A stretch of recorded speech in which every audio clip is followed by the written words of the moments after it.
Pour cette 31e édition du grand rassemblement des stations françaises et des tours opérateurs venus d'une quarantaine de pays, Destination Montagne Grand Ski permet donc cette année de renouer avec les échanges face à face.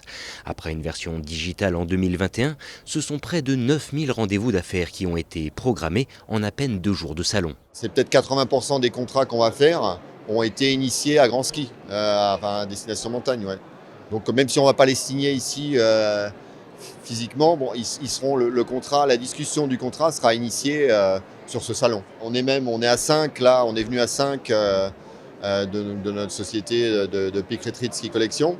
Et même à 5 là, on a des rendez-vous, on est à rendez-vous sur rendez-vous. On n'arrive pas à voir tout le monde, quoi, hein, tellement il y a d'exposants potentiellement qui nous intéressent. Un rendez-vous essentiel donc et sur lequel 192 sociétés françaises sont cette année présentes, tentant de séduire de futurs partenaires et clients. Alors dans une année post-Covid, peut-être pas un chiffre à faire. Déjà c'est le plaisir de retrouver nos partenaires avec qui on n'a pas pu travailler l'année dernière. Et puis de recréer du lien, sachant que cette année est très bonne, il y a un vrai engouement pour le ski. Donc c'est de poser les jalons pour une collaboration qui continue à haut niveau dans les années futures. À l'instant, nous avions un tour opérateur allemand qui nous disait vouloir se développer dans des stations de taille moyenne avec du charme pour diversifier aussi par rapport à l'attente de ses clients allemands qui ne cherchent pas que les grands domaines.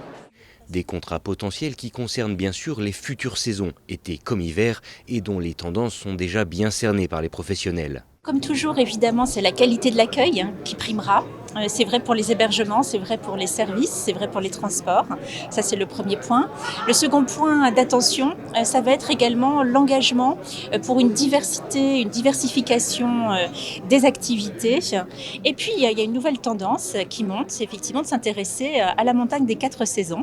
Et donc, c'est vrai que c'est une part croissante, même si elle est encore minoritaire, à la fois du côté des exposants et du côté des DO, de s'intéresser aux activités, à la nature notamment, et à ce qu'on peut proposer en termes d'art de vivre à la française, à la montagne, pendant l'été. Si le nombre de tours opérateurs présents cette année a été divisé par 3 par rapport à 2020, des rendez-vous comme Destination Montagne Grand Ski restent aujourd'hui nécessaires à l'économie touristique de montagne, dont un quart de la clientèle reste toujours internationale.